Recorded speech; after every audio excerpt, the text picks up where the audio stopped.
When you're born, when you're blessed to come through your mother's womb and come on this earth, the only thing guaranteed is death. And I know that sounds kind of morbid or whatever, but it's just the facts that we got to deal with. The facts of life is that death is pretty much guaranteed. How, as black people, do we prepare for this? Well, I want to discuss that in this video. My name's Sean Kiefer. This is Better Black Man, my YouTube channel where I talk about passion, productivity, and practicality.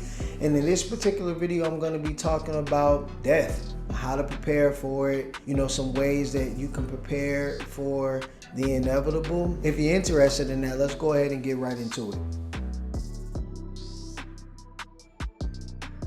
So originally when I was thinking about creating this video, I wanted to make it about life insurance. I wanted to talk about the benefits of life insurance and how, as black people, we don't take advantage of life insurance policies. I seen some stuff on TikTok. I seen some stuff on Instagram about how if every black person had a life insurance policy, cop killings would be down significantly. I seen all this different stuff. I also seen some stuff about how life insurance policies, like one of the original life insurance agencies that's still around to this day, was built on, and the whole point of them giving life insurance was slave owners used to take out life insurance policies on slaves to basically protect their investment. If their slave died, they would be compensated for the slave dying, but they ended up going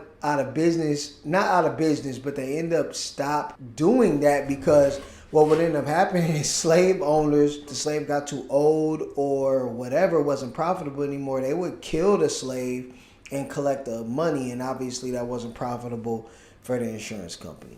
Well, I say all that to say this. Is life insurance the way? Is not having life insurance the way? While I was doing this research and looking up videos, I heard so much different stuff. I heard that a lot of black people don't like life insurance because they feel like their family might kill them, or they feel like, their children should have to work as hard as they did, that they don't want to kind of give their kids a silver spoon. I heard all this crazy stuff. I'm not an expert on the matter.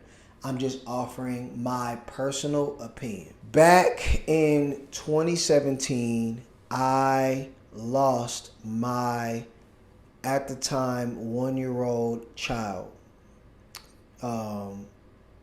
He died right there on the spot.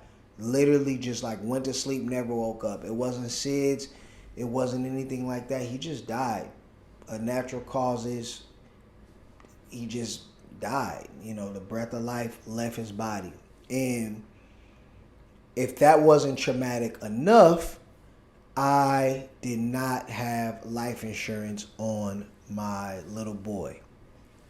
Levi was his name. And I didn't have it because I wasn't prepared. He was one. I thought he was going to live a long, healthy life. I didn't think about it. I wasn't prepared. And it's something that I regret to this day. Fortunately, my mother-in-law, my wife's mother, had an insurance policy on him. She has it on all her grandchildren. She's a very wise woman when it comes to things like that. We had a large support system. I was working at the time. A lot of my coworkers reached out, helped out, friends and family. My sister-in-law started a GoFundMe, that whole thing. We weren't in a terrible position, but we could have been in a more fortunate position had I had the life insurance policy on my son. I do understand that there are situations and things that happen where policies lapse, the fine print, that sort of stuff.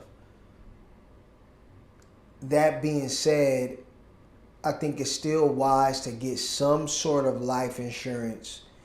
Start when you're young do the research, look into some of the benefits, whether it's term or it's life. Just educate yourself. Education, like I always say, just educate yourself on what policy would be most beneficial for you. Talk to agents, check on it regularly, look over your paperwork, have someone that you know and trust look over your paperwork, maybe look into hiring an attorney to look after the attorneys.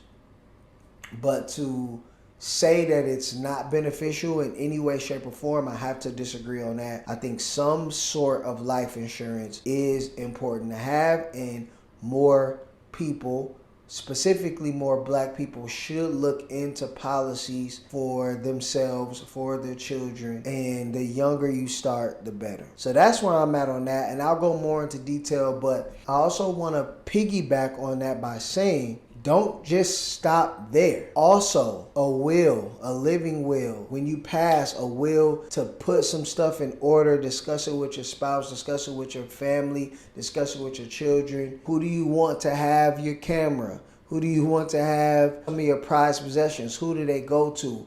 What is your wishes? What do you want done with your body? Do you even care? Do you want to be cremated? The reality of it is that this time is going to come. Unfortunately, it can come abruptly. You don't have much time to plan. So putting those things in place and in order, I think, is very important. Making sure that your beneficiary and stuff is filled out correctly. If you want to leave things like real estate to your children, if you own anything like that, stocks, bonds, any kind of, now cryptocurrencies, NFTs. So yeah, establishing those things are important as well. Just having a plan, where your paperwork is, where your insurance information is, sharing that with your loved ones, your spouse, your family members, close family members that you know and trust, things like that. In summary, here's how I feel about life insurance, how I feel about black people's relationship with life insurance and things like that. Because like I said, I heard a lot of different things. Here's what it is. Should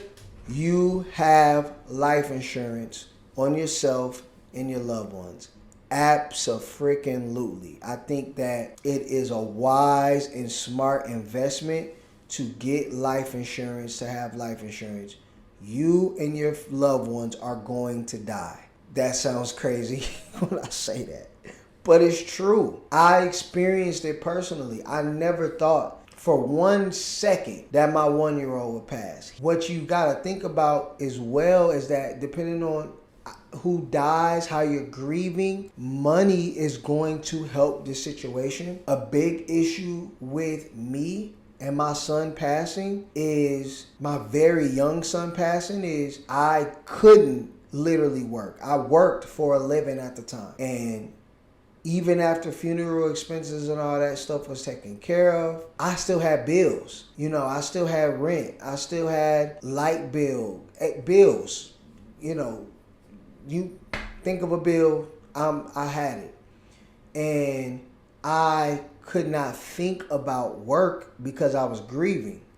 You need money to help you during the time where you can't physically work. Are you the breadwinner? Are they the breadwinner? And even if they're not, whether it's a child or whatever, how are you going to cope with that? How long is it going to take you to grieve? How long is it going to be before you can return back to work?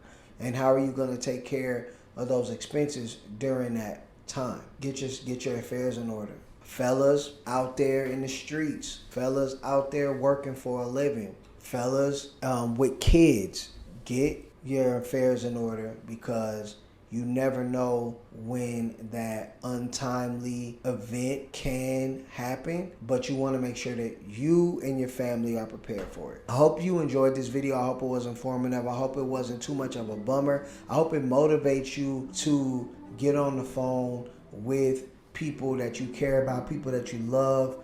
And if not for nothing, just get on the phone and tell them that you love them. You never know when you can lose someone that means so much to you. Get on the phone with your insurance agents, whoever handles your insurance. A lot of times these things can be bundled with car insurance and things like that. You know, just take a week or two just to go over all these little things to make sure everything is solidified, it's established. That's my video for today, guys. I'm Sean Kiefer.